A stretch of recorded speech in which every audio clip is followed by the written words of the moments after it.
點解喺翡翠假貨裏邊綠色最多？點解好多人認為咧翡翠只有綠色？喺綠色裏邊，我哋點樣可以買到既啱自己又可以係真嘅翡翠綠貨？今日一條視頻同大家解讀呢個迷惑。第一點咧就係歷史認知嘅固化啦。清代乾隆期間，翡翠可以講係被推上咗神壇，翠就等於綠，成咗全民嘅一個共識。喺民間嘅時候咧就有傳言翡翠無綠咧價值盡失。120年前嘅認知斷層，造就咗好多做假貨嘅人。第二點咧就係暴力驅動下邊染色技術嘅升級。1990年嘅時候，落鹽染色嘅呢個技術咧就開始盛行。呢種技術咧佢會有個問題，遇寒咧就會褪色，甚至乎溢出嚟，令到皮膚容易有紅疹。到咗2010年，納米鑄膠嘅技術就會出現，亦即係而家講嘅 B+C。顯微鏡下邊咧睇到呢種嘅假貨，佢有蜘蛛網狀，長期佩戴佢會有重金屬嘅溢出，甚至乎滲入到我哋嘅血液，甚至稱為慢性致癌炸彈。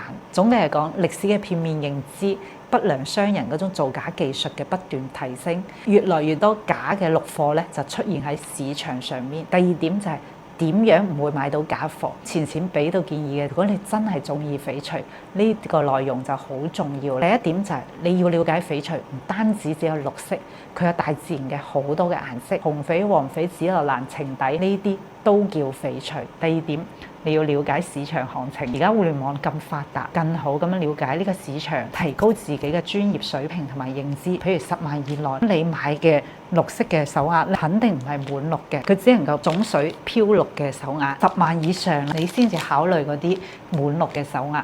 如果你幾千蚊甚至乎小中萬買到一條滿綠嘅滿色嘅，你一定就好容易踩坑。10萬以內，你絕對買唔到你心目中嘅嗰種滿綠嘅手鐲。天生唔會掉線片。第三咧，掌握4個唔買嘅技巧。第一，唔好買嬰兒綠，亦即係嗰種滿洋綠嘅，淨係幾千蚊，呢啲肯定係化學染色劑出嚟嘅毒蘋果。第二，唔好買玻璃釉，無面無水全通透。好似呢條咧，哪怕係10萬嘅手鐲，佢一定係有棉，甚至乎有橘皮紋。唔好買玻璃翠，放喺暗嘅地方咧，有嗰種好深幽嘅綠光嘅嗰種。呢個咧係輻射改色翡翠，好容易認出嚟。唔買身份證，佢話係 A 貨證書，但係裏邊冇 CMA 嘅標準。呢種證書咧，2蚊雞佢就搞掂啦。記住，1尺陽光2兩棉，3縷色根4代傳。棉水係翡翠天然嘅胎記，色根咧係佢嘅血脈。記住呢個，